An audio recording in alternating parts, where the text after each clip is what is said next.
Everybody has genetic weak points and strong points, and as a fitness coach, I'm going to be going over sets here today by his request. Make sure you watch this video because you might learn something. Starting off here, the first thing that pops out is his shoulders are crazy. I mean, he has the striations going through his shoulders. His rear delt is like popping out on that backside. So in terms of shoulders, I mean, like, round of applause for this guy.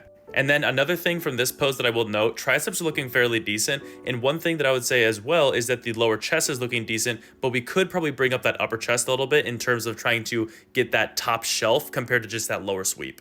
Now into the back pose here, I would say again, the shoulders are a standout. You do have a strong upper back, but again, the shoulders are just like taking the show here. One thing in terms of like posing critique that I would say is that if you were to pick up your elbows a little bit more, that's going to keep your biceps in line with your shoulders and kind of add to that like mountain of humps between your bicep, your shoulder, and your back muscles.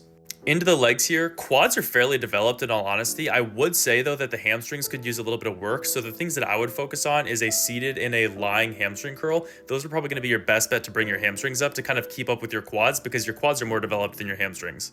One thing I will note that I'm seeing now in this pose too though, is that your biceps are going to be a little bit of a shorter insert here as you can see. So that is going to take away from your ability to grow pretty large biceps. That's not necessarily a bad thing. Like I already commented on, you have pretty good triceps, but just something to note.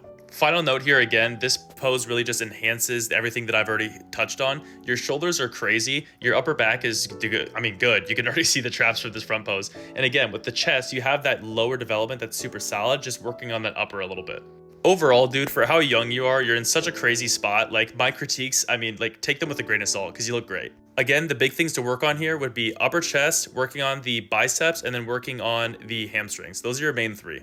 If you want to be the next to be rated, drop a comment letting me know. And also, if you want more no-nonsense fitness tips, drop a follow.